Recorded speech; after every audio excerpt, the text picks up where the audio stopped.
I sincerely do not believe that this is Caleb. I sincerely believe this is someone else. They're doing a very good impression of him, but it's not him.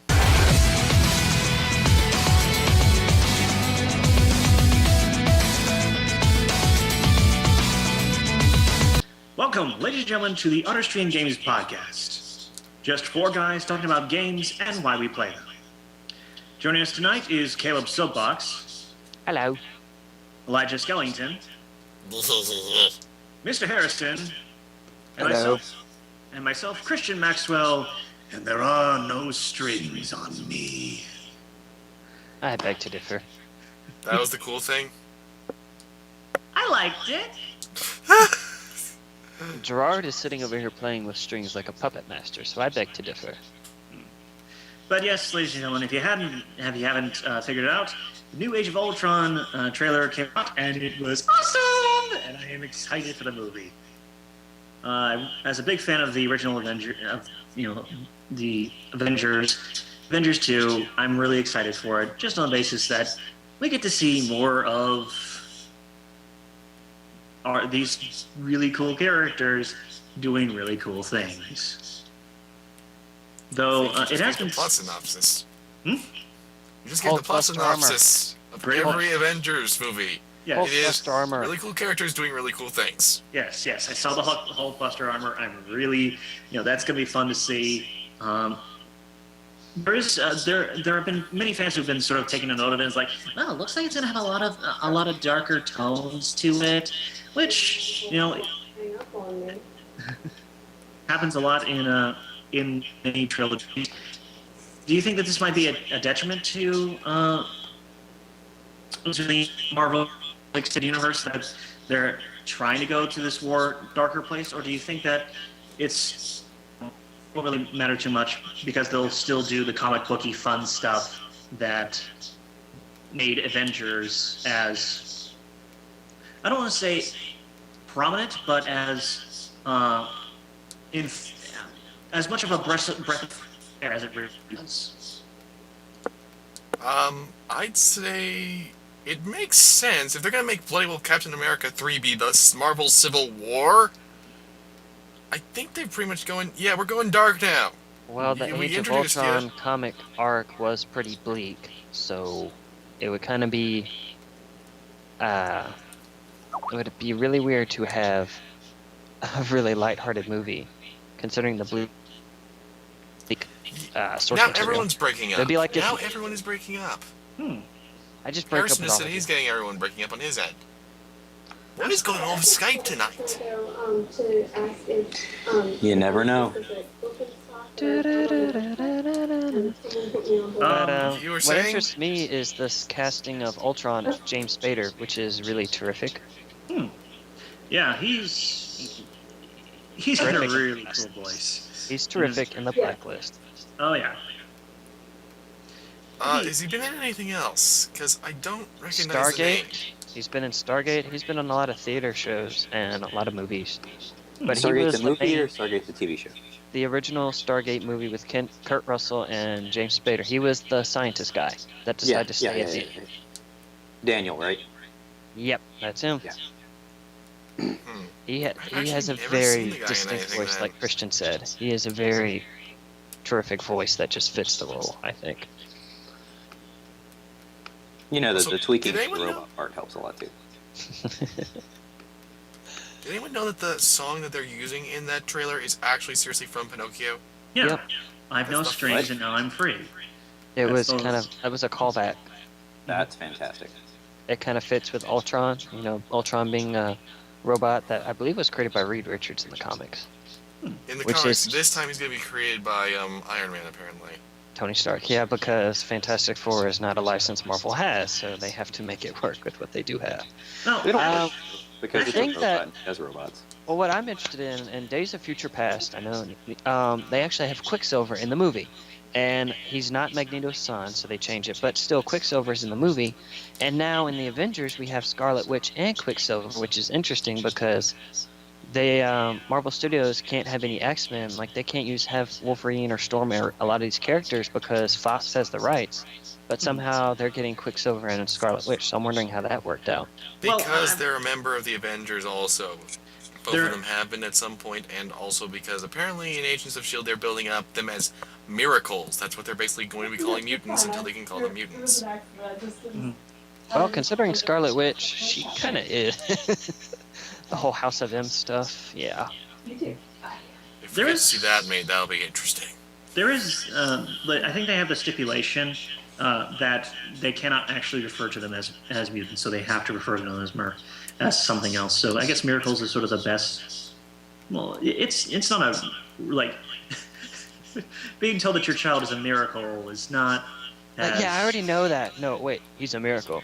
I know that That. as Doctor.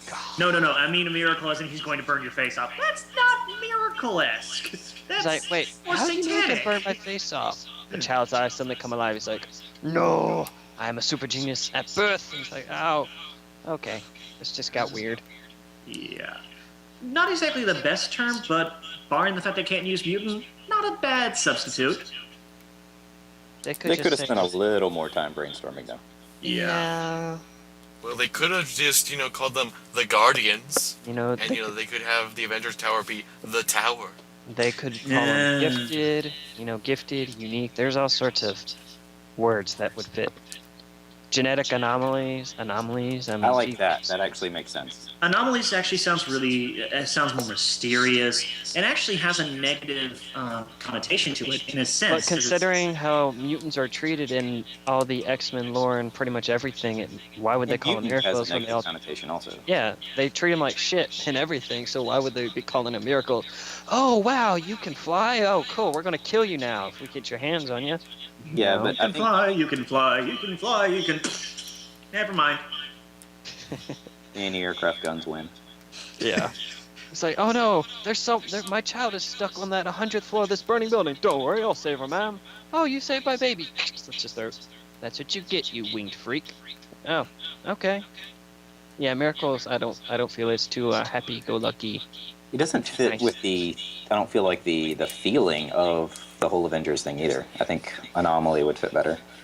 Yeah.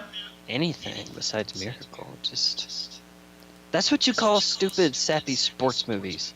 Okay. You call Yeah. them miracles? There's a movie called Miracle. It's about a hockey team, and yeah, that's the kind of stuff that you leave for the happy-go-lucky, feel-good.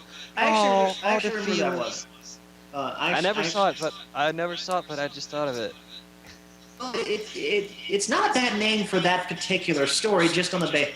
But the thing is, it derives specifically just from the phrase of, "Ladies and gentlemen, do you believe in miracles?" And yes, All the feels.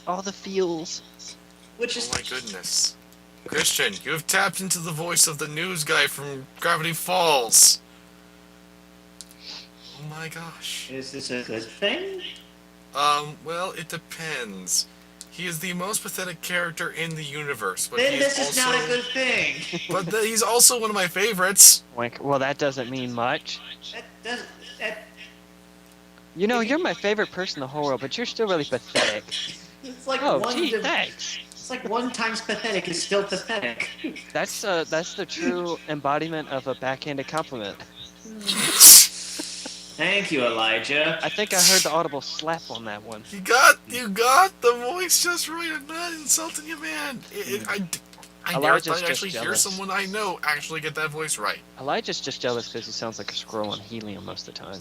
This, ladies and gentlemen, is a great example of someone being what's known as a dick, which is a wonderful segue to our second topic, which is Don't be a dick. don't be a dick. We literally This is discussed a this running last segment, isn't it? Yes, pretty much. It's who's been a jerk in the gaming industry this week? Well, Who's ladies and just gentlemen, been a jerkin in general? Elijah. ladies and gentlemen, for those who don't know, the creator of Paranautical Activity, I can't remember his name off the top of my head, was, his game was officially put out on the Steam, but it was put out onto Steam incorrectly in his eyes. So he decides to, instead of, send out a notification to Steam saying, my game was already in early access, it's now out of early access and now ready to play, take it off and take early access banner off of it, please. He decides the best, most straightforward, easiest way to get exactly what he wants done first is to threaten Gabe Newell's life. What? So, the bad thing that really sucks though is because he wasn't the only one working. There were more people at the team, so Yeah. it's hurt them so much because of what this asshole did. right. You know- It's amazing what one jerk can do to an entire company. Like I would not be surprised to see them relaunch their studio name now and try to get as far away from it as possible. Well, they have to, because Steam has literally said, we will no longer do business with name of studio. Well, So- the thing is though, that guy has officially he got kicked out the studio. He's out of the games industry. So I think Valve would work with them, considering how that person's not involved. But it's just gee whiz. Yeah, when you have as much negative weight on something as possible, you have to distance yourself in some way. And I think a changing of the studio name is going to be the least of their worries. Like, He on also their said actual something site. about the thing, too. Yeah, on their site they actually have a formal apology from the Yeah, other from him. co-founder. The day before, it's Mike is leaving Code Avarice, and then after that, it's I want to apologize. I am the other dev and co-owner of the studio. Most people don't even know I exist, and it goes on like that. And it's really civil, and it's really don't associate me with this guy, please, because yeah, he's a dick. And one of the other ones from the actual guy who did screw up is he says that as a result of my actions, aeronautical activity, a game made by 4 or 5 people, depending on who you count as team members, was removed from Steam. I feel it is my responsibility to step down from Code Avarice completely so that Steam has no reason to harbor any more ill will towards the company. So Yep. he's trying to back away and say, I'm sorry, guys. The thing that amuses Still me screwed though up, is but- I wonder if Gabe Newell even saw this until like later on. You know, that's what I wonder, because he threatened Gabe Newell. He's like, I don't remember exactly what he said. I can't find it as of now. But he was saying how he wanted to kill him. And Something around akin that to way. it was something literally just that, like, I'm going to kill Gabe Newell. He is going to die. That was the 2-sentence tweet that basically But killed You his kind company. of you gotta wonder, when did Gabe Newell actually see it? And how many people before him actually saw it were like, holy cow, and they start doing this whole process. And by the time Gabe sees it, they're like, oh, don't worry, we already took care of it. Oh, okay. Cool. Mission thanks. accomplished. He's like, wow. Gabe's just sitting back in his chair, readying the Christmas sale. Well, I think Oh we can crap! all- That is coming up. Ah, Oh, damn. man. I was so looking forward to actually having money in my wallet. He called Valve incompetent, saying Steam is a fucking monopoly, which that could have been better discussed because there is some merit in that statement. And then he allegedly said in a tweet that was since deleted, which has been screen captured, I'm going to kill Gabe Newell, he's going to die. So yeah, he didn't tag him though, but it went out to all their followers. So then immediately, I don't know. It's just Yeah. Dun dun dun. you just wonder. It's like when a celebrity gets a death threat. How long is it before they actually see it? If they aren't like specifically tagged, but even if they are, how many tweets do they get in a day? You know, So, it's just Hundreds. interesting. So yeah, don't be a dick, people. It can hurt yourself and your friends, and yeah. Right. I mean, and the thing is, the only thing that, is your dick He's gonna have move. to change his name to work in the games industry again. He's gonna have to like change his name and undergo plastic surgery to change his looks and everything. Right. The funny thing is, like, if you actually, I think there was the formal apology from him. And there was like he submitted another apology, something along the lines of, I want to continue working in the gaming industry, but I will continue working in the industry not as the head honcho of some tiny company. I'll be one of the numerous grunts in some quote shitty corporation. Like, so it's not even he with that sort of apology, it's not even he doesn't even really seem all that apologetic. He's just like, He does not give a crap. right. And the fact Yeah. the fact is this is a great example of why you shouldn't do this sort of thing, because it will only hurt you. forever. Steam Well, is actually, we can all guarantee one thing. That game is never going to be misnamed on Steam. Ever. Oh, that would be funny if it got misnamed as an intentional dig. Not saying it would, but that would be amusing. And the thing is, all that the problem was that Steam did not say, "Hey, it's out of early access." That's all. It was just Right. one little problem. It's like, really? It's not like your game got pulled off of Steam for some reason, you know? It's not like you lost tons of money. You just had one little slight typo. I mean, Right. It would have taken someone at Valve to go, "Oh, we did that. I'm sorry. Let me take care of that for you." And the thing Oh, is, sure. Taken care of. Have a nice day. I can think of another developer who had a similar issue to this, but it was a much bigger deal. Team Meat, when you watch the Oh, yeah. movie, Oh yeah. they got so screwed. And you know what they basically did? They never said anything like this. They never did anything like this.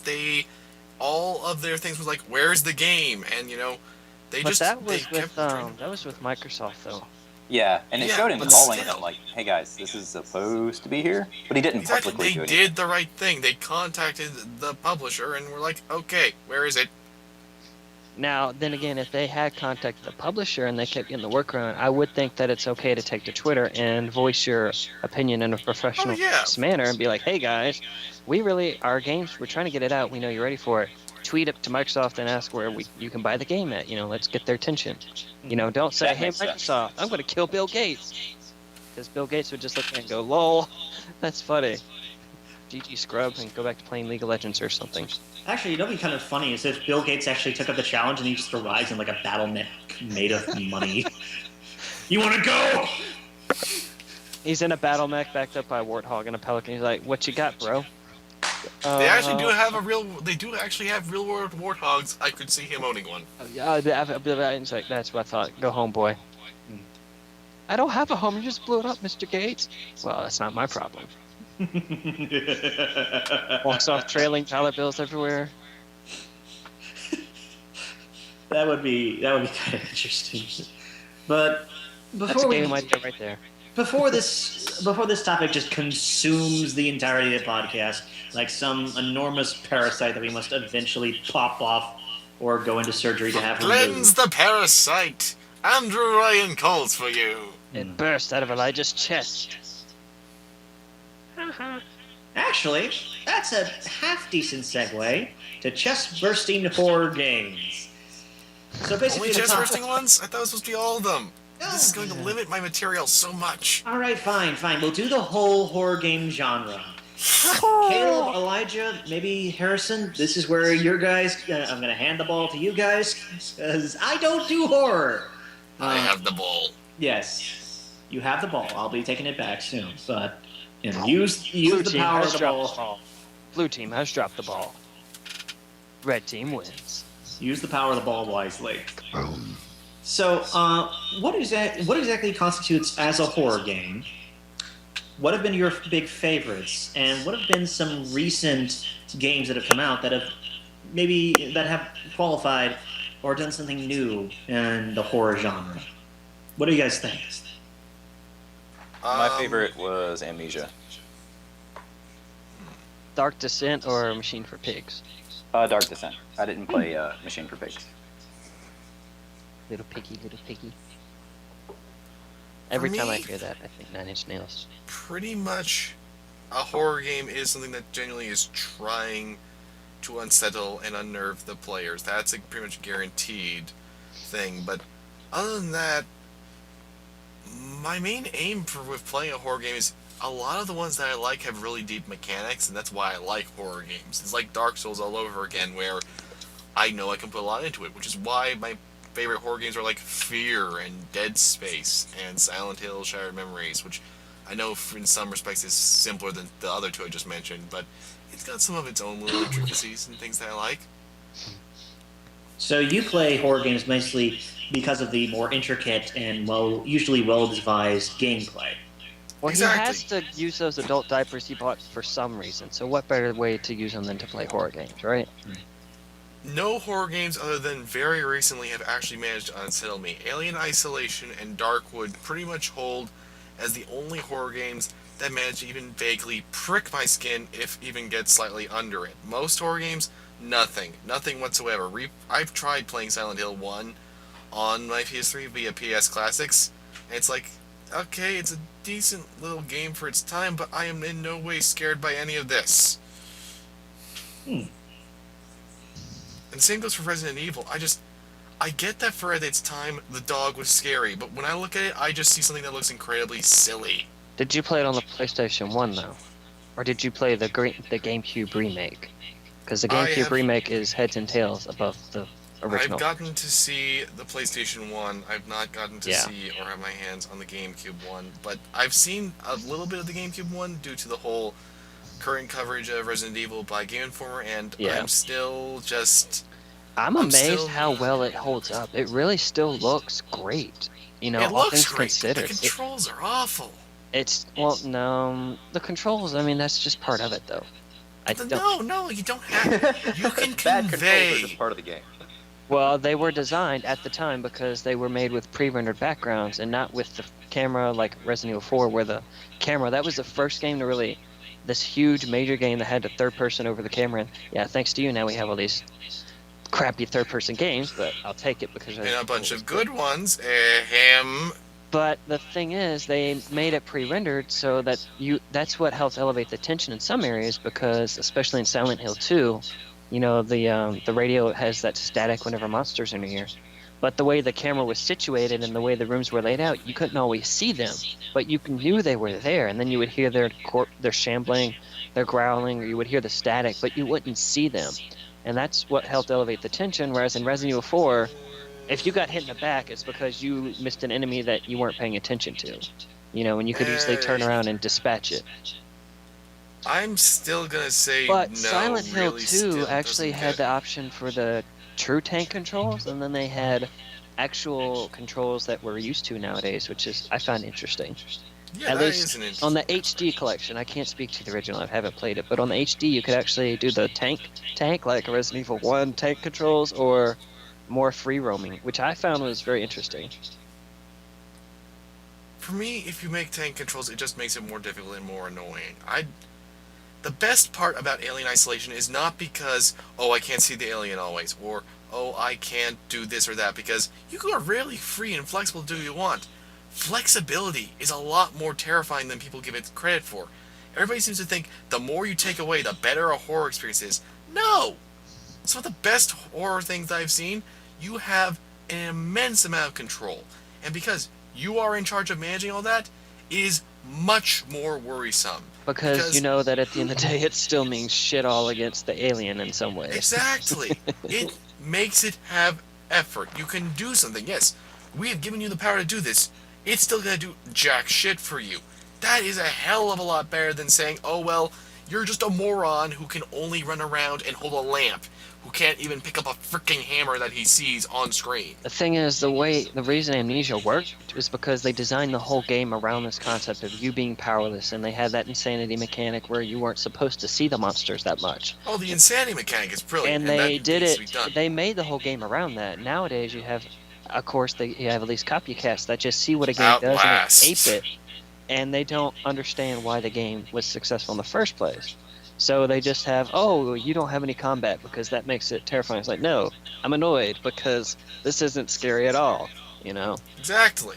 Why am I in this asylum anyway? Why am I staring at all these naked people? You know, it's like, come on, there's a line you have to draw where it's like, okay, you need to understand what's going on with this mechanic or just don't do it, you know? Exactly. And I actually, when going back to that, the more you take away, the less weight there is to every death. Because a lot of horror games still default to you died fail states, whereas something like Knock Knock, which I'm going to be playing soon... It's an interesting little game. Oh yeah. And you don't always die when you fail. Sometimes you just... the world changes and everything. I was talking to someone on Twitter about this. That is so much better! That is so much better than just saying you died. Because in Outlast, I wasn't even scared. I actually have maximum batteries in my current playthrough of Outlast. I have barely needed to use them, and it's just, you know what? If I really want to go out of this, I can just trial and error this. There's not even a save game limitation. I can just do whatever the hell I want, and then if I die, I start over. And if I get hurt, I just wait in a corner for a little bit and regenerate my health. Now, It see, makes Call of Duty look more terrifying. the final fail states though works for some games. Knock Knock works because they designed it around it. And that's the whole thing. Some games just wouldn't work as kind of an open-ended fail state. It would just depend on the game. It can be more interesting, and it definitely keeps the flow of the game going, and it's not as jarring. But then sometimes some games just work better. Hey, you died. Not Sometimes. every game, but there are some games that just work better that way. But something of interest, something a note that I noticed. I finished Dead Space 3. I've played all the Dead Space games. I'm Oh, actually, you finally finished it. yeah. I think 2 is the best game, but I would argue Yes! Dead Space 1 is the best horror game in some ways. But then 2 is better in some ways. But Dead Space 3, it morphed from survival horror to action horror, and now Dead Space 3 is this full-on gratuitous Gonzo cartoon. It's nothing is serious, but at the same time, the game is so straight-faced about everything that it's hard to take anything seriously. And because of that, I just felt really disassociated from it, and there seemed to be more. And because of that, the gore was more cartoony. But the Dead Space, you kill the enemies. If you want to actually kill them quickly, you dismember them. So when they're charging at you, okay, shoot off their leg, shoot off the arm, rather than just pumping a bunch of bullets in their chest. So they designed the game around this mechanic, but because of that, you have all these corpses just laying around that the wind so much as blows opposite them, and their limbs fly everywhere. And it kind of reminds me of slasher films, because a lot of people really think, for some reason, slasher films are scary, when it's really just a bunch of stupid teenagers that are attracted to some people. The girls get naked, and then there's buckets of blood and guts everywhere, and some people think that's scary. And I would say no, because the gore aspect, I'm a gore hound, but gore doesn't work if it's not in a tense atmosphere. You can have your gore, but if it's not set up in the right atmosphere, then it's just stupid. And one of the best examples of it, I can't think of a game offhand that really has over-the-top stuff except maybe The Evil Within, but I haven't played it. But John Carpenter's The Thing. It takes place in Antarctica, where you have this team of people completely isolated from everybody. They're trapped in this storm, so they can't even leave this research station until the storm passes. But they set up this ridiculously bleak atmosphere, and it's so lonesome. And then there's this shape-shifting alien that it transforms the body in very grotesque ways. And the way that they do it, though, is they shoot it where you don't actually see a lot of the alien at times, but you can see enough of it to go, oh my god, that is the that's original Alien disgusting. film. But when you do see it in all of its glory, it's revolting because it's a human enough where it's repulsing, but it's also human enough that it's not unsettling. It's like the original Alien. He walks on 2 legs, Yeah. and there's aspects about the alien that are very human. So your mind doesn't immediately go, oh, but then when you see it, it's like, because it's not human at all. It's just human-like. And that's one of the reasons why Silent Hill 2 enemies were so unnerving, Yes. because they are human-like. Like Pyramid Head, he is a giant dude that walks around without a shirt. He has a pyramid on his head and a giant sword. He looks human, and that's what's unnerving, because he acts so unhuman. And he does these despicable, horrible things, but he looks human. And that's what makes it more unnerving, whereas in Dead Space, the things don't even look human anymore. And there's a lot of horror games where the things that you're fighting aren't even human remotely, and it kind of... Now, I wouldn't say for all the Dead Space entries. For Not Dead all of Space them. 2, for some people, I actually had friends who were curious about it, but like the baby enemies, that just pushed it too far for them. They literally they couldn't do it. They couldn't do it. Interesting. So And I for say some, that as a that was father. enough. And I liked actually, how because the necromorphs they recycle the main enemies. They're literally recycling The babies humans for were parts. annoying in Dead Space 3, though. In Dead Space 2, they were tense, and the way they used them was somewhat tense, but in Dead Space 3, they just throw swarms at you, and then they're just stupid and annoying. Well, that's pretty much the problem with every Dead Space 3 combat encounter is they just throw swarms at you. Of course, the That is my Ripper. The biggest Ripper is issue. still OP because I just sit there with my Ripper blade and they all die. Oh yeah, well, the Ripper always was super OP. But I know some people who get unnerved by. I know some people that can't stand anything about kids in movies where the kids do bad or evil stuff. So they can't watch The Omen, Pet Cemetery, anything where the kid is evil. They can't stand it. And it's funny because these people have these triggers that for some people, like what Elijah thinks is unnerving, what Christian thinks is unnerving, I don't think is scary or really unnerving. But then I know people who, on the other hand, they think that something they have like the most ridiculous things that unnerves them. It's like, really, you don't think that something more realistic or close home is unnerving? They're more afraid of Cthulhu coming out of their toilet to eat them. Something ridiculous. Cthulhu comes out of the toilet to eat them. Hey, I am not trying to understand why they're scared of it, but hey, if that's No, seriously. I mean, seriously, someone's afraid of Cthulhu coming out of their toilet. Well, whoever saw the movie Deep Impact apparently got really scared by that movie because there's a giant worm creature in there, and there's actually a person who gets sucked down a toilet. So maybe they saw that movie one too many times as a kid. I don't know. I do not have pretense to understand. I just say okay and start edging away and saying okay, and grabbing my crucifix and the holy water, and yeah. When you say the worm in the toilet part, all I can think of is Dreamcatcher. Oh yeah. Oh yeah, that movie. Yeah. Stephen King's books are they can be not scary, but at least tense. And then when they come to the film, and everyone's like, Maximum this, overdrive. This is scary. This is scary. Ah! Of course, some people get terrified by some of them, but for the most part, it's like, this is so bad. Dreamcatcher especially.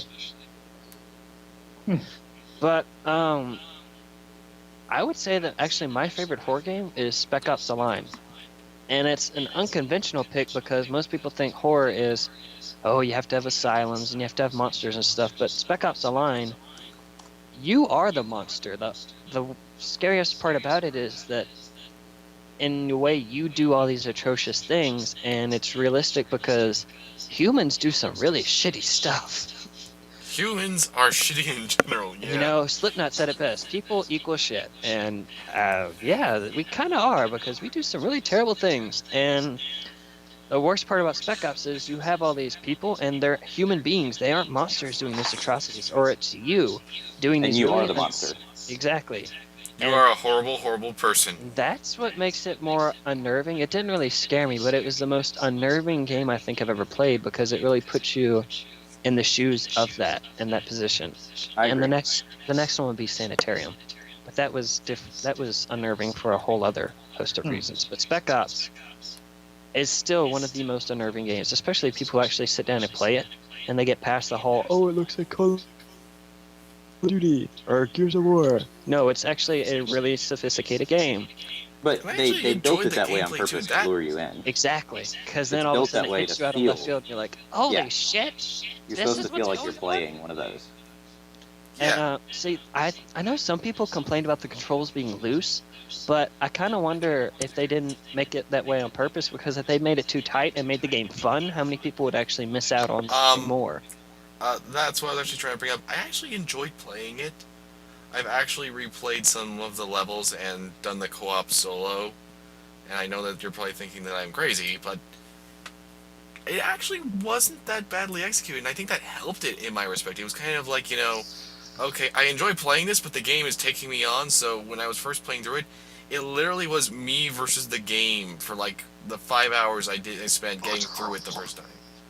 See, I thought the parts where they have the certain sections are really cliche with the enemy spawns where you'll be sitting there and they just spawn in the same exact cover until you kill the right guy.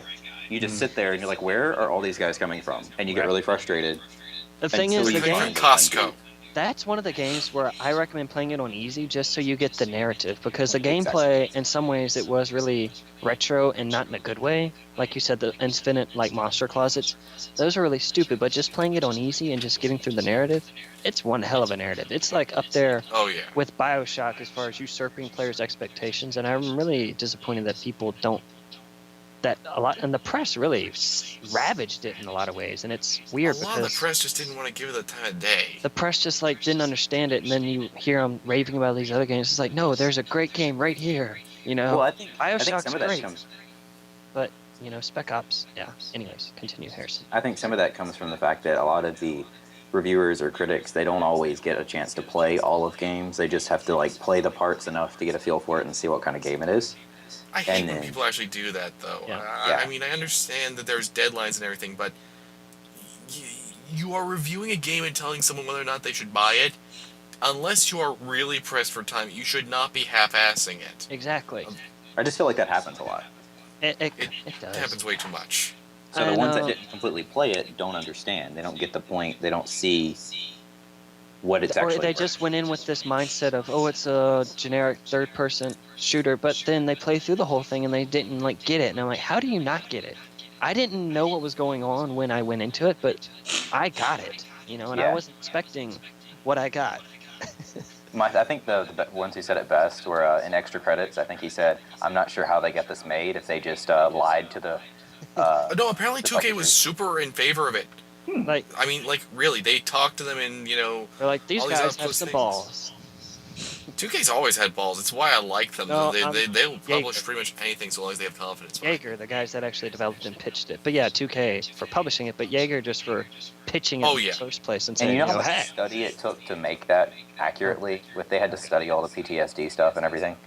And they also had to actually go through a bit of later development stuff on the actual military side of things in modern combat because, believe it or not, it was originally supposed to be a sci-fi game. I Wow. remember reading the article on Polygon. Yeah, this was Yep. gonna be sci-fi. Yeah. Huh. Interesting, isn't it? Of course, then you wonder, well, hey, can someone adapt Starship Troopers to a game? And you're like, I don't know. Oh. Has anyone played Sanitarium? While I'm thinking No. about it. No. No, unfortunately, no. Okay, well, it came out in 1999, I do believe, and Wow. yeah. But the thing is, it's a fantastic game that still holds up today. The only main problem, the controls are weird. It's a point-and-click game. Okay, it came out in 1998, but you don't So you were like point. 7.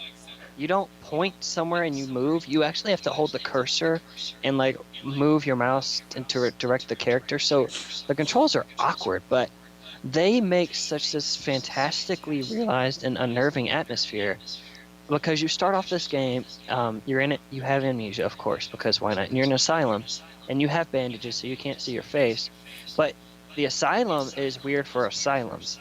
And like you walk in this room and all of a sudden you're in this small town America. There's no parents anywhere, and there's children, but the children are like horribly mutated. They're like half plant, half humans. And you do some puzzles, you fight some monsters, and you finally come to this thing, and it's an alien life form that's called Mother. And it's an alien life form that crashed on the Earth, and it didn't know what to think of Earth, and then the first thing that it saw of humans was a dad beating his daughter. Now keep in mind, this is 1998. You know, this is pretty old. And we're talking about this. You know, this is really freaking mature and kind of whoa for games. But so this alien sees this dad beating his daughter, and all the parents in this town are pretty crappy. So the mother says, you know what? I'm going to kill all these adults, but since these children are innocent, I'm going to let them live. So it lets them live, but then it realizes they're going to get sick and stuff and that it's not really their mother, so it like infuses them and starts to invasively take over their body with these alien spores and turns them into these half plant, half human things. So it's kind of like that one episode of the first season of the Christopher Eccleston Doctor Who. But reboot. this is the first level of the game. Like this is all the first hour, and it doesn't slow down from there. It just gets weirder. But just first I was like, geez, that's pretty bleak. That's dark. And it's got this, there's no dark, it's not dark. Like the lighting, everything takes place like in broad daylight, but it's still really unsettling, especially when you see this little kid playing and it turns around and looks at you and half of its face is green and molded and you're like, what the fuck is this? And yeah, I really suggest looking into that game if you're interested. It's interesting. It's definitely one of the more interesting horror games. It's definitely better than Slender and all that kind of stuff. It's something that kind of gets in your head, and you're like, okay, then. So it's more psychological horror. psychological horror, or Than not, jump almost. scares. I don't want to say spectacle horror because that doesn't really. It's That's kind of applicable though, especially to games like Outlast and Slender. but you can tell that through Sanatorium they're trying to do something more deep than just say, "Here's this really gross kid." They're trying to show that you know they're it looks like they're trying to do something deeper. I And they haven't played the did. game, so I don't know.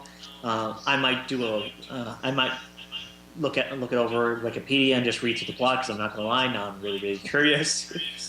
uh, but I find it more interesting that the biggest thing that I know of about horror is that the best times that you do horror well is when you let the player make the monster.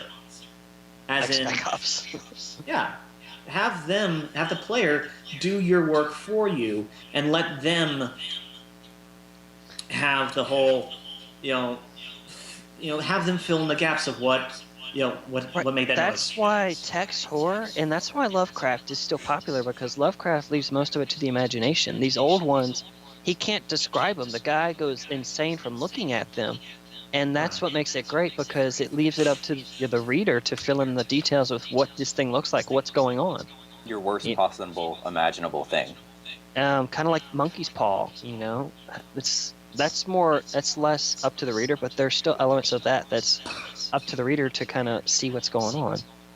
And but the thing is, though, like I said earlier, if you have the right atmosphere established, like with John Carpenter's The Thing, you can have all this gruesome imagery, and that just kind of it goes with the psychological stuff you're doing. Like I Have No Mouth and I'm a Scream. I haven't played this game in a long time, but it's based on the Harlan Ellison short story published back in the 60s. And basically, in post-apocalyptic the world, there's a supercomputer, and it's controlling these 5 humans, and this computer is pure evil, and it tortures these humans for its pleasure. And like it turns like there's this gay guy in the game that's like getting molested. There's a professor who the computer devolves into an ape. There's a woman that gets molested. Like there's all this dark stuff, and you see this gruesome imagery. Like there's a part where you walk in this room and it's a bunch of cadavers on meat hooks. And this game was published back in the early 90s, like 95, I believe. And it has the grotesque imagery along with the psychological stuff, and that's what makes it really unnerving because you're seeing all this imagery that goes with it, and it's 1995, and it makes it more unnerving, So you can do it. You can have you can do the show and tell instead of just tell, don't show, and both can work, but you have to do it right, and that's the thing. Some developers just don't get that. They're like, oh, we're just going to throw all this gross imagery at people, and like, that's boring, or oh, we're just going to make you powerless. Well, that's boring too because the game isn't built around this, and it takes the right mindset and the right design to make it actually scary or unnerving at all. Yeah. And also, I think, and this is my last point I want to say on horror, because I know we've been talking about this for a bit. When I bring up Silent Hill Shattered Memories, this is another one where a lot of critics didn't get as much. I'm surprised to say IGN was actually one of the most favorable sites with it, whereas like Game Informer completely flew over their head what the point was. It was a brilliant horror game, even if it didn't necessarily scare me. I know someone's going to be thinking that sounds like the antithesis of a good horror game. But here's why.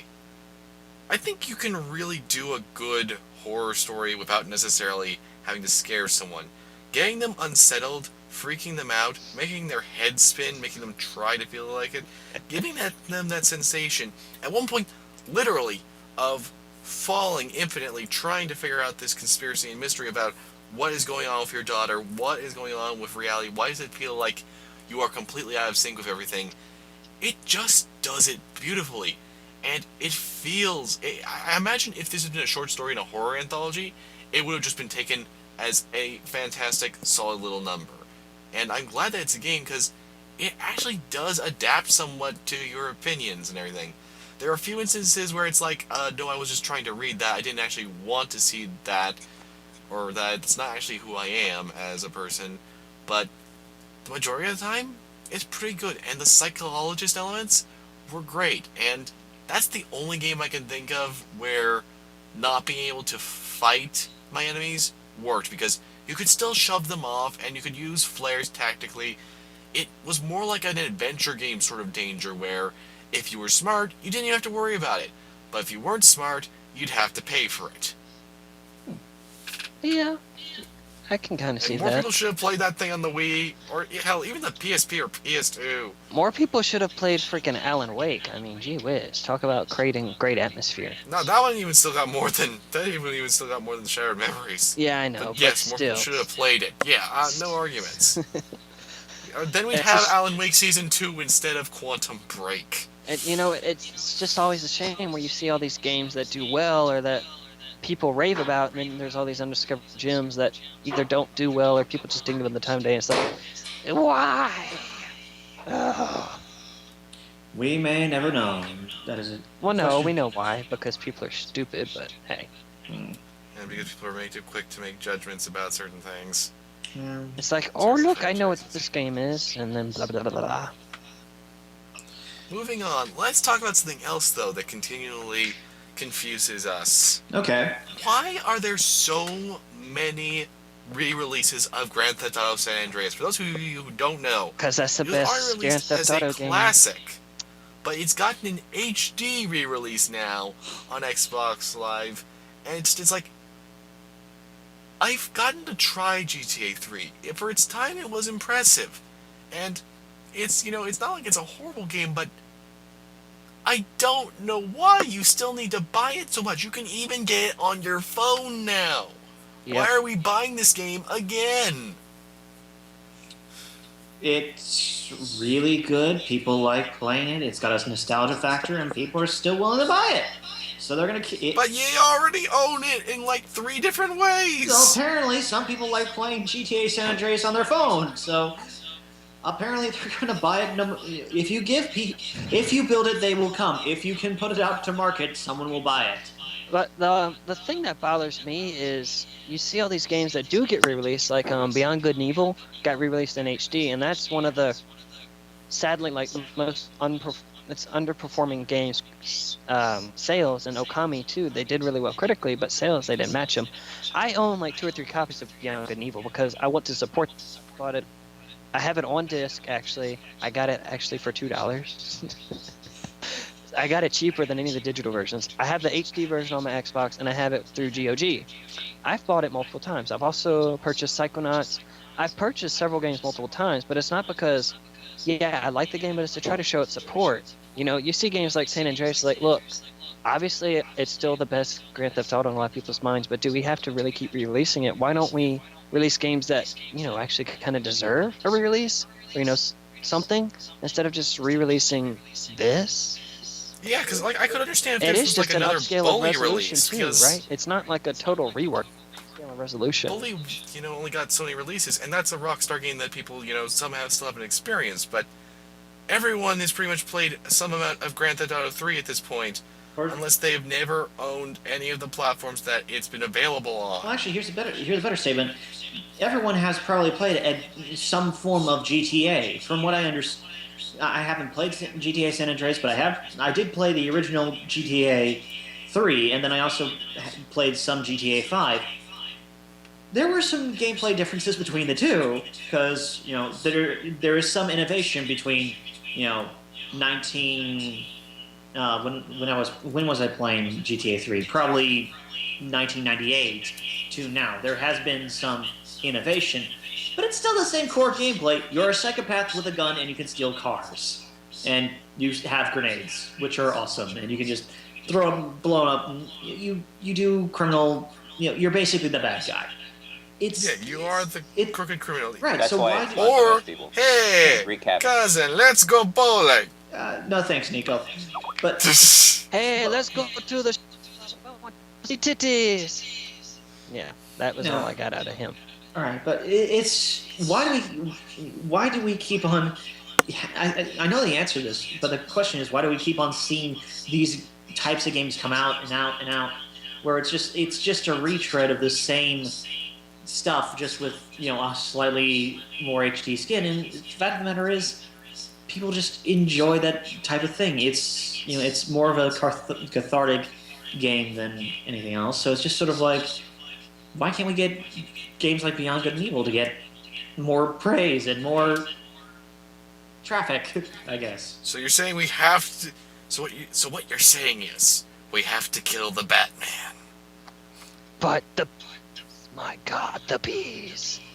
The bees. No. The thing is, though, I think that more games would benefit from an actual remake, like Such as. Abe's New and Tasty. It's it's from the ground up. It's a total remake of the original game. Not so much level design, but they went and redid all the textures, all the graphics. It looks like a current gen game, but it's still the same game that came out on the PS1 way back when. Actually, they did do some level design changes. I heard they actually did. But So like they went all the way. overall though, someone that played the game back then isn't going to find a lot different. You know, it's not like they completely remade it, but they changed things for the better. You know, and I think that's better than just upscaling. You know, they just upscale the resolution and re-release a game. That's just. It seems like you don't care about the game. You're just doing a cash grab.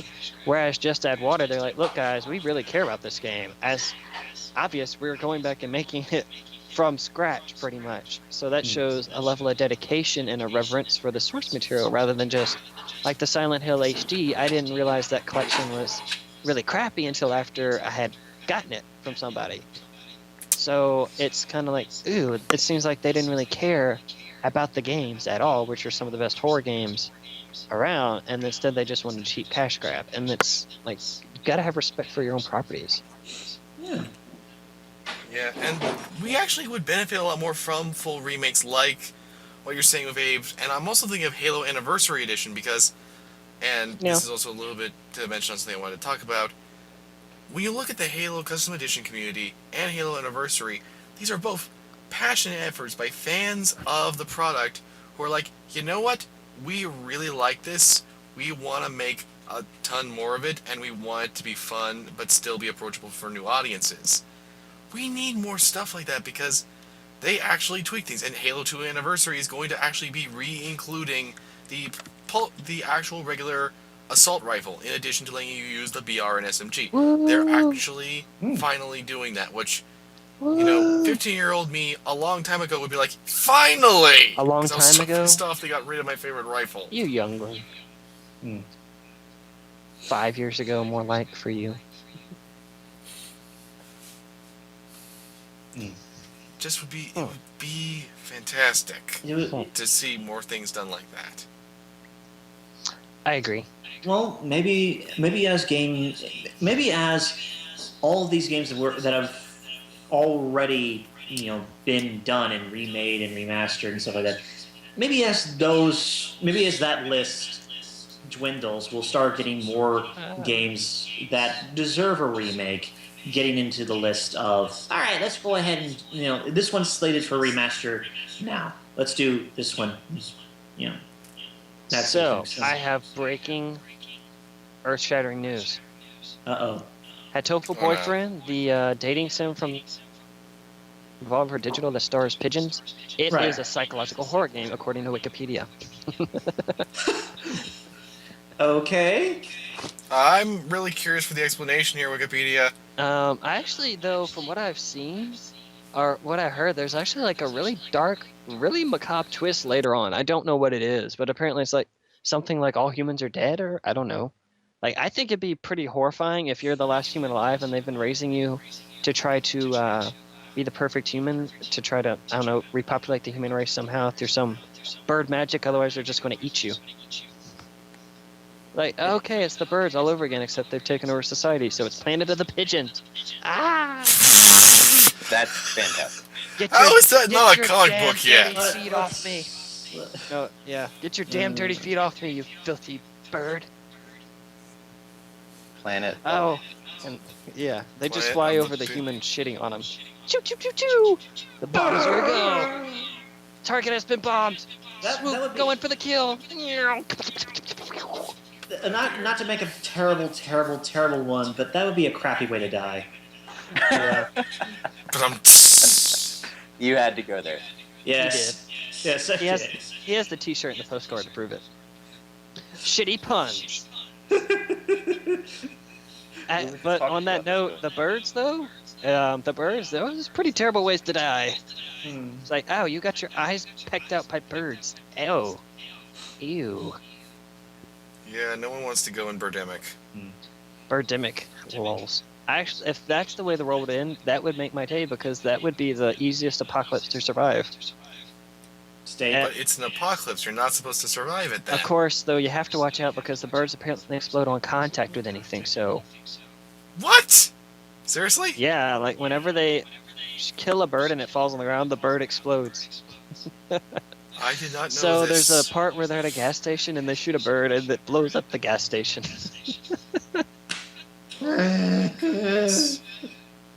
Christian, are you okay? No, what? No, what? No, Oh, hi, Uh, Christian. How are you? no. We seem to have lost contact with Christian. He's been replaced by an angry caveman. Oh, That is bullshit. I did not hear her. Oh, hi, Mark. I just the line right after that is just completely stupid. Yeah, I can understand why people like those movies, but it's just like, okay, I've seen it twice now. Can we please stop? No. Nope, we have to make a Sharknado 3. We have to go deeper. We have to go back. We have to go back to the island. The island has self-imploded due to plot holes and logic gaps and jumping the shark one too many times. So, do we want to move on to another topic, or are we going to simmer down for the night? I've got one thing. I kind of like how we all want- just ramble and just go from there. Hmm. Jeez, I why you got- to kill my fun? Stupid police, down with the man. I have It's something what I I really do. want to talk about. Okay, and what is that?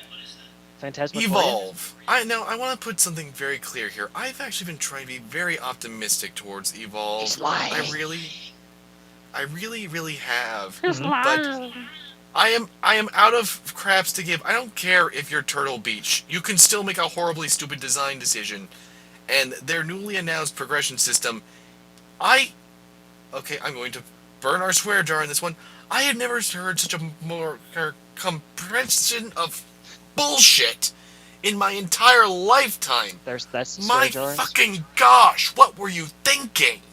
Wow. They're doing what Dead Space 2 did, and those of you who read My Still Alive know one of the big things they did wrong was the progression system. They announced the progression system for Evolve. You can get objective upgrades, as in, definitely, permanently, will make your gun better just by playing the game longer. So by default, if you were playing the game at launch and have earned that progress, you will do better than the person who bought later. Now, that person who bought later can get it, but they'll be going up against more players who already have that upgrade. And progressively, it becomes less and less inclusive the further along from launch it gets. Now, you also unlock new classes through getting at 1 star in each of your 3 tiers, which I'm okay with that. That makes perfect sense. It's kind of got a slight League taste to it. I'm all okay with that. But you do not give objective improvements to your weapons. If you want to make something like that, make it be like a different fire mode. Like, okay, that hunter used to fire a semi-automatic, now it's a burst fire, or now it's a fully automatic, or now he has a completely different gun entirely. That's what you do. You do not give a stat boost to something. Because for one thing, stat boosts suck. They never make you feel better unless it's like a 50% or higher. Anything else, it's barely notable. It's just, how did this get approved? You made Left 4 Dead. You clearly know something about multiplayer, so why would you use the one thing that didn't work in Dead Space 2 Outbreak as the basis of your progression system? My And rage it's a sense linear is tingling progression. with this one. It's just, my gosh, how stupid are you? This is on Yes. top of them already still having not revealed any other modes of play other than bot mode, and continuing to just... I expect it to be worse than Titanfall. I'm officially calling it. If this game does surprisingly well and stays active long afterwards, fantastic. You somehow managed to work past your dumbass decisions. But no, this is just stupid. Titanfall had a clearer sense of what it was doing and had more depth to it than this. This is lazy. This is just bad design. And I just... Go ahead. I tend to agree with you, Elijah. Not on the basis of this, with as much fervor behind it. But I would agree that I don't think that this is a good idea. Just on the basis that it's like, okay, now my gun is better. You're punishing the new players. You're punishing the new players, but the thing is, I believe it's Blizzard that whenever they give a player an option, they make sure that it's that it's not only visually different, but it is actually different. It's not just +5 to your rate of fire. It's, I'm going to do this, and now my fireball, which was one giant massive ball of doom, now is a smaller ball, but hits the ground and bounces 15 times along walls, and it does visually interesting things. This is just really, it's like you get a better piece to your gun and you just slap it on. It's not exactly. You get now you have +5% accuracy with your gun. Congratulations. But also, though, for the Heroes of the Storm Alpha, they announced that all the people that actually paid money into it while it was in alpha get like a little scout. They get some sort of a skin, like something really, really pathetic for the money they invested. Like, really? That's really crappy of you guys. I didn't say that Blizzard was unfallible. I'm just saying that one of the things that they tend to try to stick to is this design idea of, if we're going to give the player a choice, we're going to make sure it has a dynamic effect. Yeah. It's like in Mass Effect where at Mass Effect 3, when you maxed out your abilities and you could have one or the other ability at the end, and a lot of times like, this isn't really much different, or it was just like a minor stat change. It's not like you max out something. Oh, even there it was more different, because at least with the biotics, you had the choice between, we can do it so that it can be an area of effect. I was like, an AoE or a single focus, but they still, it didn't really feel like unique, whereas with something else, and see, I mean, it's still better than this. It is. I agree. I'm trying to find a good example. I'm trying to think of a good example of this. Well, you could take a look at, I know it's an example of a Blizzard game, but Diablo 3. You have the different runes that actually have, okay, I'm going to do this, I'm going to slap on this rune, and now my, there's the crud. Falco There's the crud. It's one of the abilities that I always use with my Crusader. The Heaven's Light or whatever. Or actually, no, Falling Sword is a great example. Falling Sword is an ultimate for the Crusader that when you trigger it, you jump up in the air, you crash down, and an effect happens. The first one is just a giant flaming area of burning holy ground, which is really cool. Not one of the ones that I really like. The second one you get is it's a giant thundercloud, which first off, it changes audibly in the fact that you actually, when you hit the ground, there's a big of thunder going on, which is just awesome. And then the ground begins to, shock with actual lightning bolts, not from the ground like it's some sort of like static field from the ground, but from the sky, as if you have actually cracked the sky, which is the rune that you get. And then one of my favorites is the third one, which is you fly up in the air, you slam down, and then you summon 3 dudes to fight alongside you. Your lightning effect sounded suspiciously like a fart. Shut up. Now, I'm not really saying playing devil's advocate, but I'm going to try to take the side of the developers real quick, and I'm just going to say that not every single decision that a player is given during the time that they're leveling up needs to have a visual and dynamic impact on game. There should be rewards for playing the game as long as you have and doing as well as you have with certain skills, yes. But it doesn't necessarily mean that everything needs to visually impact the game, because the fact is, if you were to do that, it would be Excuse me. I sense a rebuttal. Mr. Maxwell. I know. I have a pin to pop in your bubble. Let me finish this, and then you can completely destroy me. Again, I'll wait. I'm just taking the side of the developers just so that you can break down this wall. Devil's advocate, hi, how are you? Good, thanks. Right. You should be just the additions that you're getting through leveling up should be minor rewards to entice you to play longer and to reward you for doing as well as you are. Plus, you still have those extra classes that you're unlocking and more hunters. So there's your uniqueness. You get to choose a different class. Elijah, destroy me. Go.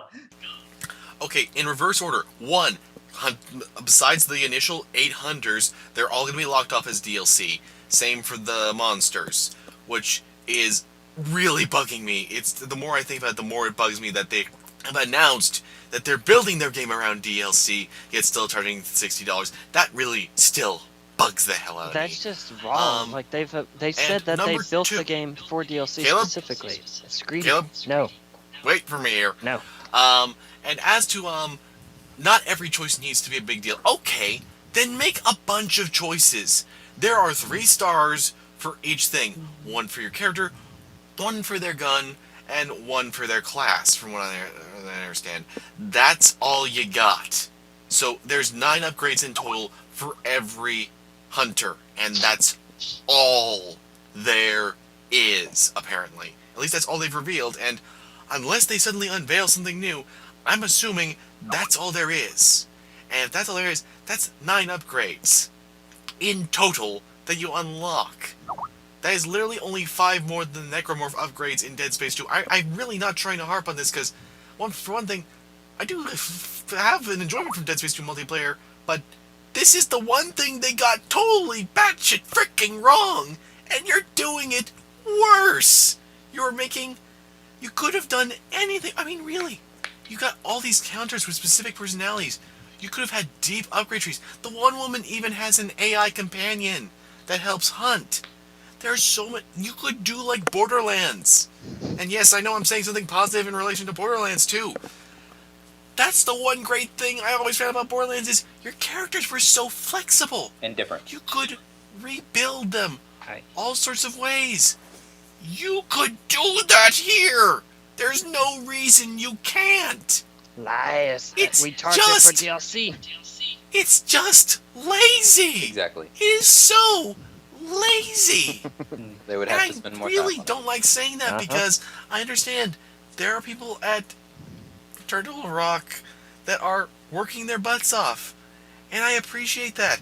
But I hate thinking that they're working their butts off on something that's got some really crappy design. Because they're working so hard on trying to make it be this big thing. And maybe that's just for the alpha. Maybe just for the alpha they're working with this progression system. Maybe enough people give negative feedback towards it that they change it. But I've seen how this plays out before. I, for one, am not expecting that to happen. Nope. Well, better to hope and hope for the best and prepare for the worst, really. But there is no reason to hope because, like Elijah said, and like they've come out and said they are specifically building this game around DLC and making it for DLC, unlike any other game before it has been for DLC, and they're still charging full price for it. So if they were making it for DLC, what they should have done is charge lower for the price of entry, and then they can nickel and dime and have a bunch of DLC, but lower the price of entry. $30 launch price. But this is just Then if someone greedy. gets the season $60 pass, for goes almost in it. nothing, and then you're going to charge DLC for all sorts of stuff that arguably should have been part of the game already. That you already planned and are clearly already working on. Yeah. Can I just, while we're on the subject of DLC, just real quick, can I just say I really don't like the idea of day one DLC. I don't think a lot of people are, but I just want to be I just want to put my little coin in the DuckTales bank vault of I don't like this. I don't like this Now, idea. see, that actually doesn't bug me as much. If it's done right, it doesn't bug me as much. If it's a companion, Like Alien Isolation, yeah. you could get Crew Expendable for $4. That was reasonable. If they didn't pre-order, but they wanted to get the DLC, it's only $4, and you could get it at launch. I actually prefer having the DLC accessible right away than making people wait forever, like with Red Dead Redemption, or never giving it to them, like the Sergeant Johnson skin for Halo ODST. I think people would have paid for that. A lot of people like him. I has it. But yeah, it keeps it more It keeps it to where it's like, hey, you pre-ordered our game, we're going to reward you with something. You know, it's not a lot, but it's a little something that Bungie gave to the players. You know, just a little nod, hey, thanks for pre-ordering it. You know, and then they kept it to the pre-orders. Whereas now you hear pre-order DLC at this retail, you know, pre-order at GameStop, and you get this and this and this, and you know, oh, okay, it's going to come out as DLC later. But you know, even now it's getting ridiculous. Where with Call of Duty, if you pre-order the new Call of Duty at GameStop, you get Day Zero Pass. Play 24 hours before anybody else. Get a jump start in the competition. I shit you not. That is the commercial. It leaked. That is the commercial. The game actually leaked.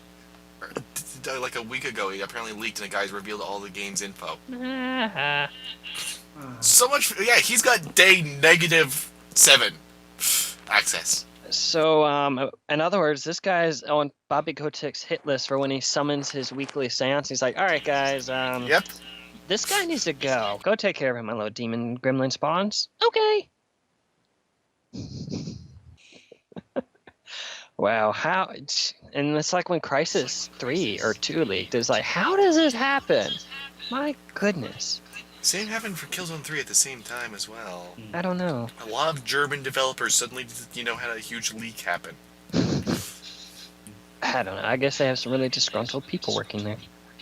I guess. Possible. But before we get... There should be a really disgruntled person at Valve who leaks Half-Life 3. Yeah, before right. Before we draw the ire of Gabe Newell or They'd still wait any for it to other... go on sale. Oh, wait, Half-Life 3 just released? I'll wait for it to go on sale. It never goes on sale. Actually, that's a good point. That would actually be really funny. I want to do an experiment. Like I want to make Half-Life 3, and I want to put it out for full price on Steam, and just watch how many people actually buy it on the first day, and then how many wait to have it go on sale.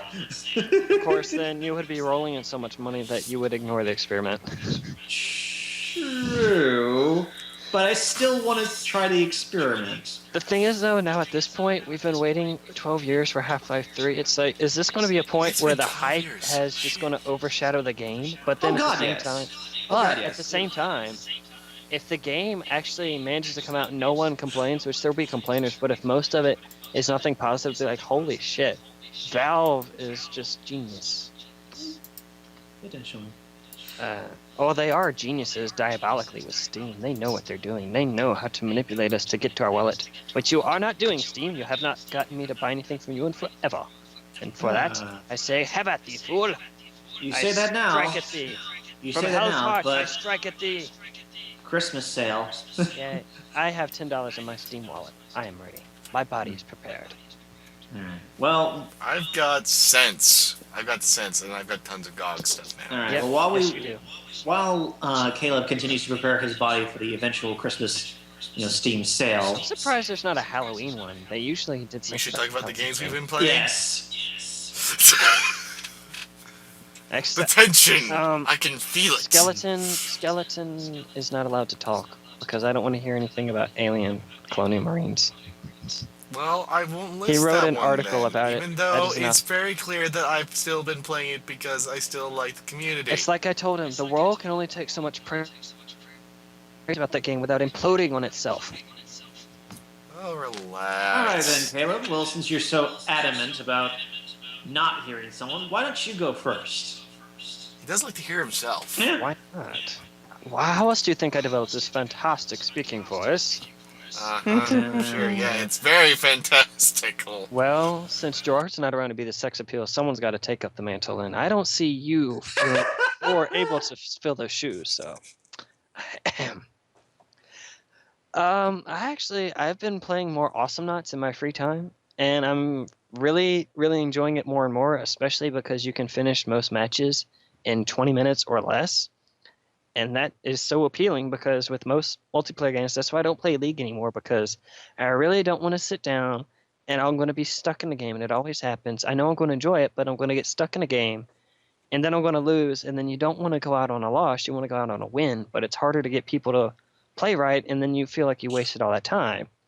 Whereas in Awesome Knots, there's more of a progression system, whereas you play and you get XP, and it goes to unlock new characters, new levels you can play, but also what's really interesting is every all right, so when you first start out, you have your main ability, and then you pay your currency, like your in-game gold, and you unlock your other abilities. And then each ability has 3 upgrades. However, the more you play and the more levels you unlock new upgrades for those old abilities, and it just changes the way you can play because you're only limited. Like there's 7 upgrade potentials per your ability, and you're only limited to 3. So like one of my favorite characters is a fat space Viking, and he has this ability called Earthquake, and you can make it go forwards and backwards. You can add a stun to it. You can have it do damage over time, or you can have it. There's one other thing, but you can only pick 3 of those 4. So every game can end up playing differently because you go with the certain build. And the game, so far I've played it, and it hasn't really felt monotonous yet. And the fact knowing that I'm going to unlock more abilities is interesting to see what I can unlock. And then I can go back and play all these characters with a new set of fresh eyes. And it's just really, really well-designed multiplayer. And it's only $10. And it's just really fantastically designed. And it's got a great art style and music and yada, yada, yada. Besides that, I'm getting back into horror mode. I'm actually going to be doing some horror games over the next week for some stuff for the site. I'm going to be diving into some classics and see if they're actually any good or not. So we'll see how that goes. And I'm about to start playing Ingress thanks to Harrison, and we'll see how that goes as well. Because I know that's all Harrison's been playing is Ingress. And he won't shut up about it. Well, Yeah, I know. He's been the chattiest person of the entire cast. I know. He Tell is. me about it. So actually, Mr. Harrison, why don't you go ahead and just hop in about Ingress a little bit? Okay, well, the general idea is there's some kind of a alien kind of force thing, and Do they there's ever this, explain it? kind of, sort of, when you start playing it in the beginning, it kind of gives you a little Okay. rundown of what it is. I would have to look at it by detail again because that's not the main point, I guess, when I pulled it up. But there's this force that is starting to kind of leak into our world, and it takes shape of, or it takes the form of either art displays, sculptures, important buildings, anywhere that basically human, like anything that we've done, our inventions or our thought are higher than normal. It's because of this leaking material. So that's kind of their backstory into why you have to go to these special places to find these portals where the stuff is leaking through. So you look down at your phone, because it's played on a mobile device, and there's a map of the entire area, and it has these little glowy blue or green or white spots. So you pick a faction from the beginning, either the Resistance who's trying to fight against it, or the crap. We just lost the second one. They were like the Enlightened or The something? Enlightened, yeah, the Enlightened who is going to try and help this force to either help us evolve or call in these alien beings which are supposedly coming through, but we can't see them. Something weird like that. So But also, I picked it's an ARG, though. That's something. Yes. So That's you have to interesting. actually go to these spots. You see it on the map, and you go to that spot physically, and then you hack this portal. So when you hack it, you get a key to it, which will let you access it from a distance. You get resonators, which are what you use to power it, and you get these, I think it's XMP kind of boosters or something, the attack weapon part, where you actually use that to attack an enemy's portal. So at that point, you go to an enemy's portal and you attack it to try and knock off their resonators. So when a portal is fully powered with resonators, it can be connected to other portals. So it makes a lot more sense when you're actually actively doing it. It's hard to explain. But each portal holds 8 resonators, and those resonators are different levels based on your level, and you apply them, and each level of resonator is harder to knock off. So the higher the level of the resonators, the more time it takes you to destroy them. And once you capture a portal, put the resonators on it, it's fully powered, then you go to another one, and you do the same thing. And once you link those two, and then you link another two, and once you link 3, it creates a net between where all those 3 are linked. And in that area, your faction controls it. And you basically get points based on the estimated population of that area of coverage from those 3 points. And it's called mind units or something. So based on however many people live there, you get more influence. but it's a constantly moving thing. So I spent a couple hours doing it today, but by the time I got home, I already had notifications from somebody coming behind me destroying my resonators. So it's pretty cool. It's fun, and I know that sounded way more complicated than it should.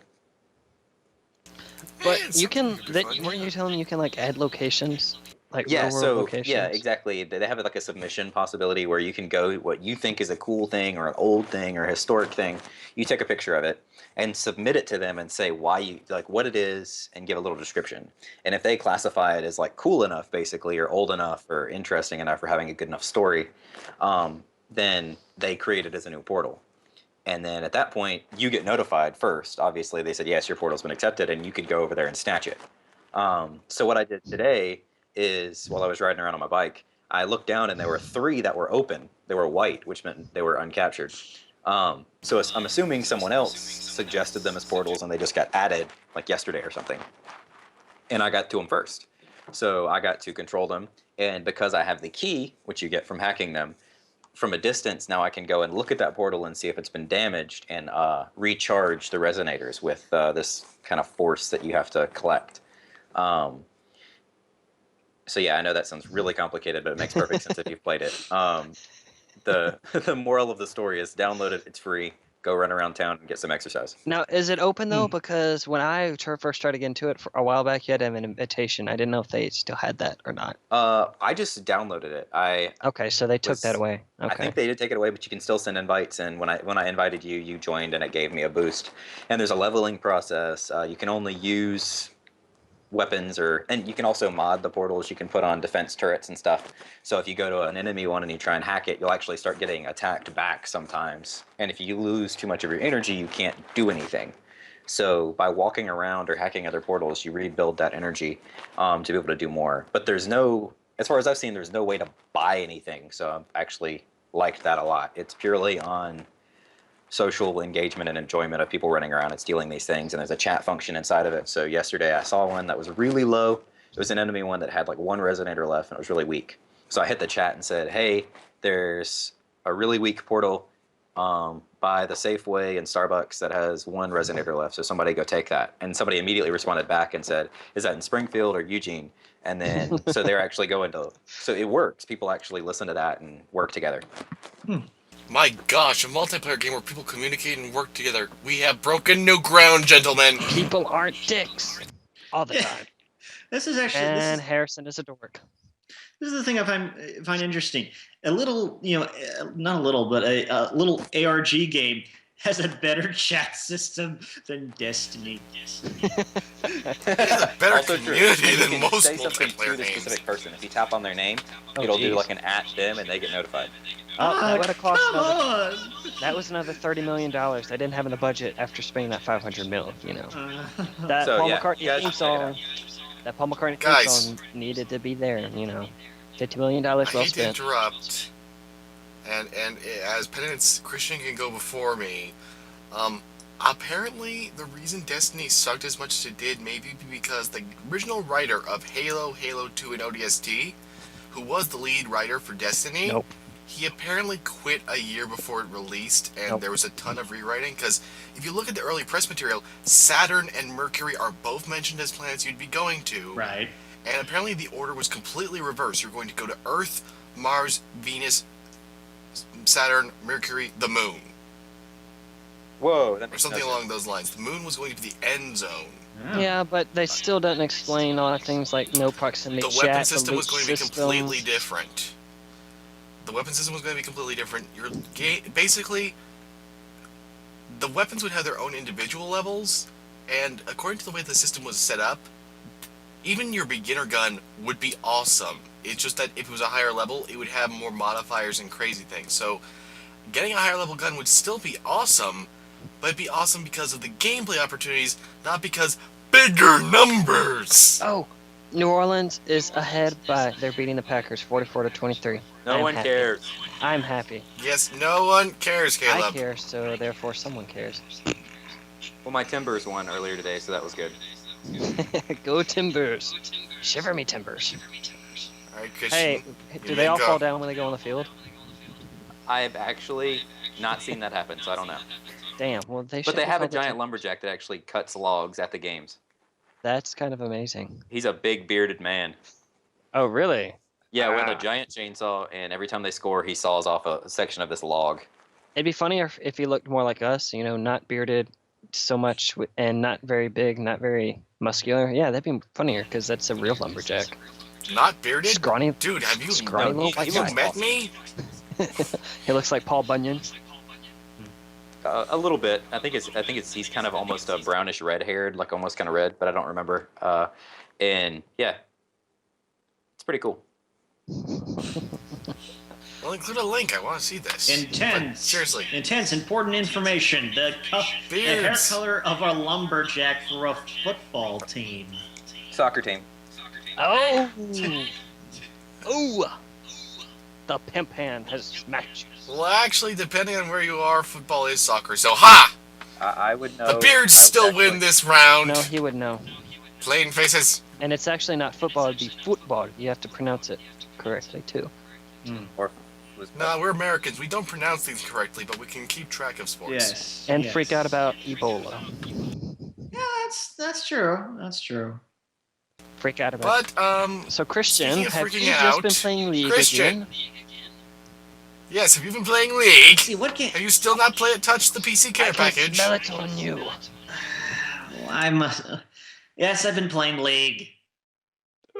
Let's. Wow. Well, here's the thing. I actually haven't. I've been playing. Whenever I have a Sunday, I usually play League because that's the only day I can actually play League because I'm usually busy with other projects throughout the day. But I've been playing League and a lot. And this week's actually really cool because they're doing the whole event called the Harrowing, where Oh, yeah. yeah. I didn't know that was live yet.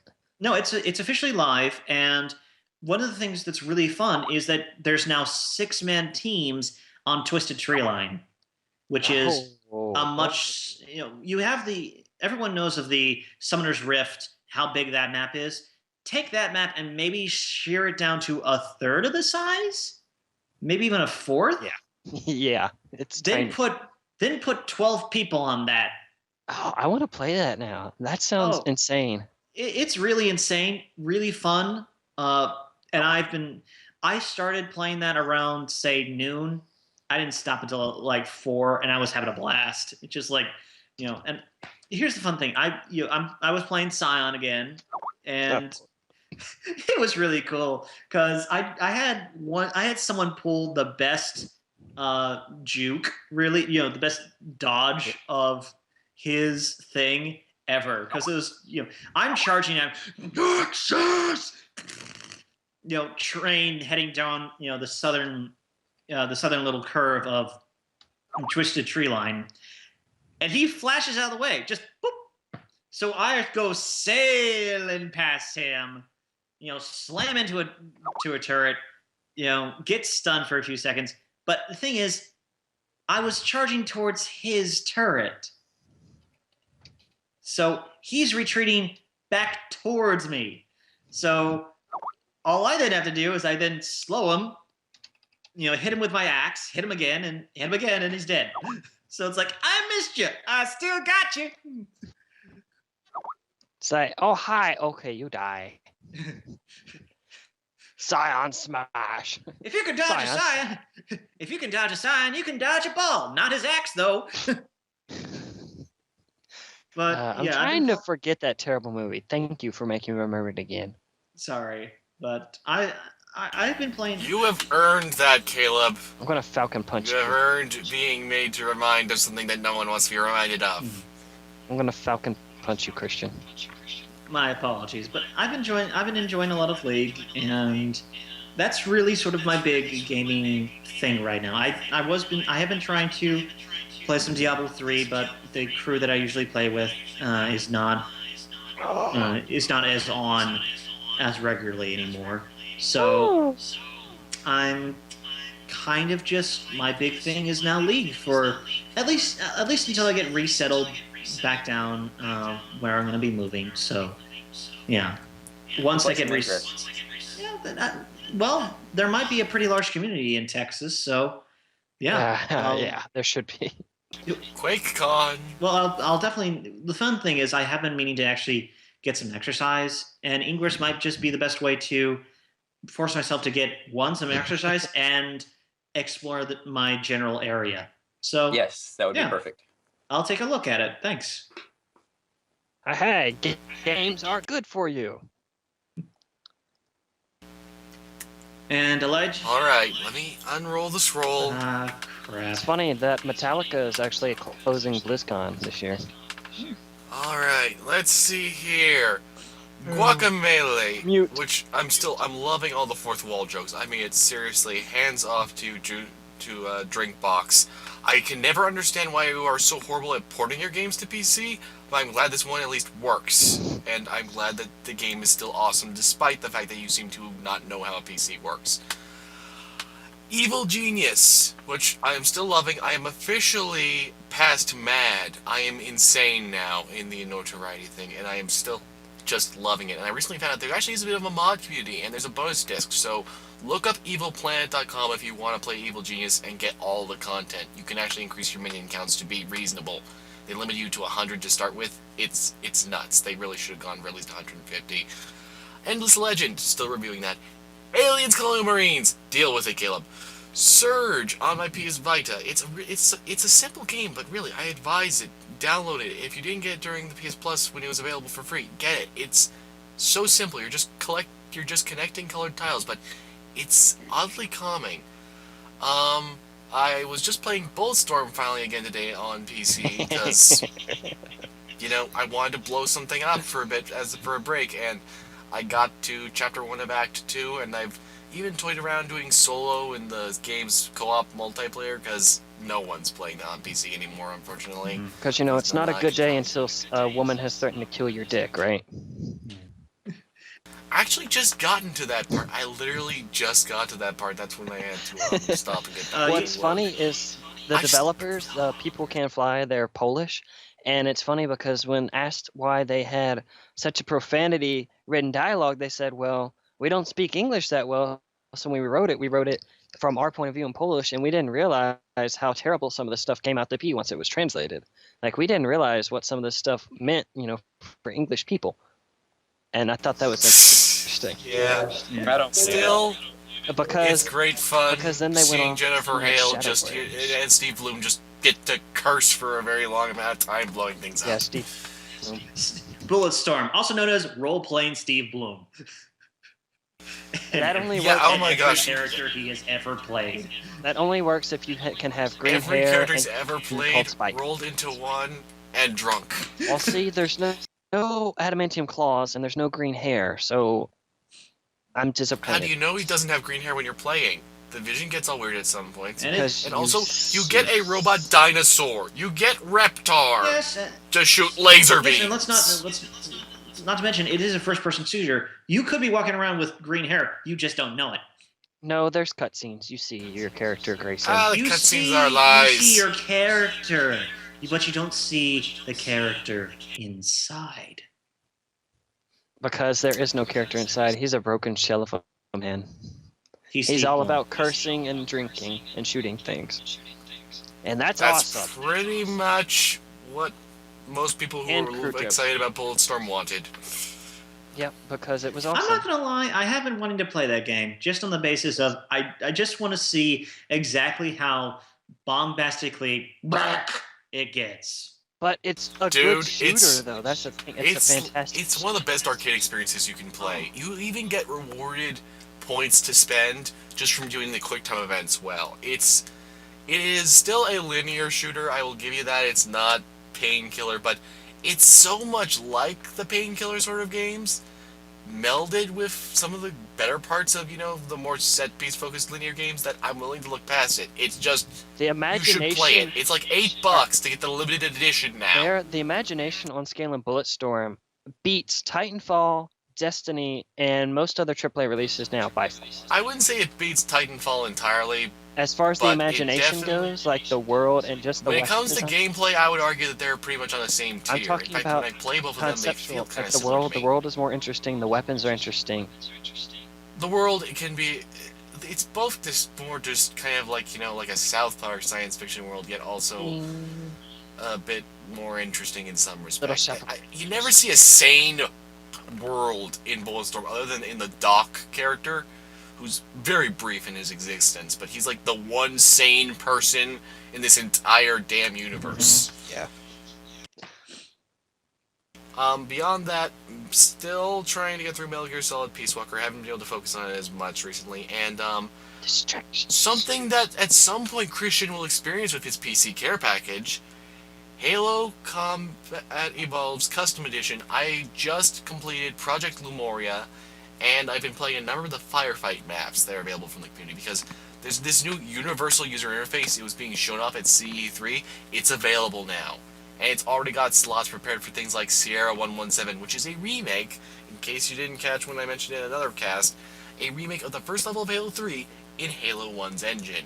And it looks damn good so far. And some of these firefight maps are insane. Like, they have random item spawners, and you can drop bubble shields. Other ones have completely rebalanced weapons. Some of them make it straight up like ODST. And each one is its own thing, and it's fun. And it's just... it's great playing it. Wait, it's To be fun? honest, it's... Fun in a game? Perish the thought. And Lumoria, I mean it. You need to play Lumoria, Christian, because there's some things they actually kind of do better than Bungie did with the original Halo engine. There are some moments where they even pull stuff in. A few things from Halo 3 and a bunch of things from Halo 2, including sound effects. And they pull them all into this, and they make it work in the original Halo 1 engine so beautifully. If I had played Lumoria and I was told it was an special expansion, just, this was a beta build and that's why the acting is so crap, I would believe someone. And at the same age when I was playing Combat Evolved for the first time, because it reminds me of Project Perseus of Fear. It's an expansion pack that's not perfect, but it's pretty much on par with the main product. It's just shorter, not as satisfying in some respects, but in other respects, more satisfying. It is just, I gotta hand it off to the devs. They were working on this pro bono 2.5 years. They were making this, and they made it happen, and it's just amazing how much effort they put into making this game. I actually felt sad when it ended, because it was like, but no, there's gotta be more, right? It's so much fun, and it's not the only one. There's also Project Lawson, that one I'm gonna be starting up on, and there's a couple other ones. Plus, for those of you amongst the Halo modding community, you know what this is, but someone put together essentially a new modding tool, open source, Google Open Source, for the custom edition. It allows for all sorts of new things, like for the new custom map team project, single player version 3, they're including things like armor mods, and all sorts of additional abilities, and gun types, and firing modes, and additional grenades, and there are already maps including this. I've got Google Open Source downloaded, I just need to install it, and I'm going to be trying those out too. They're even their own custom file format for these maps. It's just... and I only so recently found out someone's cracked how to mod Halo Wars. On 360. They've started modding it. Seriously. Now that is actually something I'm kind of interested in. I knew that there were basic mods for Halo 3, Halo 4, Halo ODST, but mostly those were cheat mods. Here, we're talking, like, full-on, being able to change what type of units you can spawn and all sorts of things. It just... I mean it, Halo modding community. You are a very impressive bunch. Hands off to you. Hats off to you. Every limb is off to you. Necromorphs, start exploding. Off to you. That is just... it's amazing what you guys are doing, and I'm loving getting to finally play around with some of it. That just leads to a terrifying image. Hands off to you. Are you going to kill yourself now? Commit seppuku. Now. Before it takes over your brain and... oh, no. I mean, no, you're a mindless zombie now. But that's what I've been. Oh, and I did start a little bit on Jade Empire, but I haven't gotten past the tutorial. It's nice playing a BioWare game that's from the Knights of the Republic era. It's just kind of like, this is fun, but some of the aspects I'm like completely out of my loop here because it was so much its own thing that, well, I don't know, do I want to make a custom character or not? Or do I want to approach it this way or not? And it's so weird playing an RPG where I can't hear my protagonist say the lines. I'm so used to that now that it's so weird. That has got to be real. That has got to be really just sort of like, and what would you like to say? Eh. Okay then, and how do you feel about this? And you make this weird little nodding thing. I mean, they still use a lot of the animations from Knights of the Republic, so it's like, I just look really weird, like I'm nodding and I'm trying. It looks like your character is literally pretending to be interested. Like, I want to get away from this person and stop talking to them, but I'll try to be polite and pretend that I give a crap. But, you know, that's just one of the things where you just... Everything else makes up for it, though. You know, it's one of those kinds of things. And also, you know, being that we are older, you know, there's a difference between someone like us playing a game like Final Fantasy, Chrono Trigger, or something like that, where there's no voice acting, or limited, compared to people that grow up with just voice acting. Like, my daughter, hopefully she'll be interested in video games, when I go to show her the old games, I'm curious as to what her reaction will be as to seeing the newer stuff, and God knows what it'll be by the time she's like 10 or 12, but, you know, that's something that I'm going to find interesting. Like, what? They don't talk? I have to read? I can walk in more than one direction. There are no QuickTime events. The plot makes sense and I'm interested. Oh, there's no DLC. There aren't cutscenes. There's more than gray and green and black and gray and brown and oh. Platforming doesn't require just hitting X over and over again in a random Of course sequence. It does. That's what the David Bible game is just going to be. Press X, press X, press X. I really got disappointed by that one. You guys don't know what we're talking about. We were looking at some, we were tossing around Kickstarter projects we thought that looked interesting, and there's this David Bible game, and at first I was really interested, because it was like, King David, you could make something out of that religious and secular people could both enjoy. It's gonna be a 2D platformer instead of, you know, like, I don't know. Yeah, I know! You could make an RPG out of that. Yes! You could make an open world adventure game. You can make Exactly. You can make a And first they're person going to shooter try to for crying incorporate out loud. stealth. No, it would be like Civilization, In where you 2D. have to manage your kingdom, and then you have to go to war, and when you do go to war, it goes to an RTS section, you know? My goodness. That would just be a mod, though, basically, too. You know, Total Well, War. no, you could completely make it in its own game and have other elements to it, but like you could actually go explore the kingdom in between. Huh, well, what if they made it a bit like King Arthur, then? What if they made it kind of Well, like King Arthur? That Arthur would has a take very, quests. very, very, very, very poor reviews over all those. So Well, I'm not saying that you have to make it a one-for-one to it. I'm talking about the idea of a real-time strategy mixed with grand-scale turn-based strategy mixed with taking quests. That could potentially work. And if you could actually remotely control King David in some battles, if they're a certain scale, that could work. Potentially. But we've been going on for quite a significant amount of time. no, we haven't. What are you talking about? Where do you live? Yeah, it's only 1 hour and 53 minutes. We have literally pushed out double what we're supposed to. No, Well- we didn't. I don't know what you're talking about. Why don't we go ahead and bring this episode to a close? Oh, and Unless- the other thing, they don't call it the Bible game, it's the game Bible. What? The game Bible? But to be fair, the people developing it are apparently from Europe. They're from Holland, so their English Okay. is... No. Actually, one last idea. I actually kind of want to see King David, the first-person shooter. Just like he solves all of his problems by just taking the sling to someone's head. Goliath, Saul. Actually, I'd really love to see just a little indie game where you had to go up against Goliath and you had to use that sling. That'd be actually kind of cool. Yeah, actually, that would be kind of cool. It's just a very short. It wouldn't even have to. It wouldn't have to necessarily be a game, like a game as we think. It would about be like a WarioWare mini game. yeah, a warrior. It would be a Shadow of the Colossus fight. Just let it be like that, and and actually fight Goliath. That would. Just something you'd have on Congregate, not something you'd have Right. released as a digital I title. think that I think that could actually be pretty fun, and I think that would actually be a very good, just sort of starting project for anyone who wants to just be a game designer. Just make a Shadow of the Colossus fight and make it interesting. That's all you got to do. I say that I just realized, yeah, that's really hard actually. But it might be an interesting sort of like design start. Is like think about something that would be like a boss fight in a game, and just make a cool boss fight.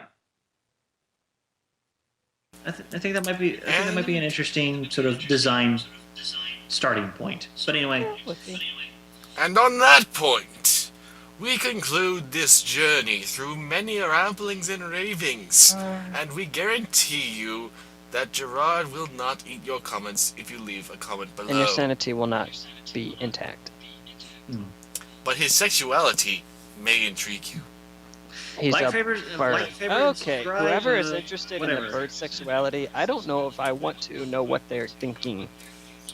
Yeah. You're the one who said he's the sexual magnetism. He's the sex appeal. Get it right. There's a difference there. Gee whiz. Skellington, you failed. And By that was golly, actually- gee whiz. Gee willikers. Oh yeah, let's just do that then. Jiminy Christmas. No, you ruined it. Yeah, you Go. ruined it. GG's, Good night, folks. folks. No fans of Atlantis Lost Empire. I call bullshit. Good night, folks. Falco Pie.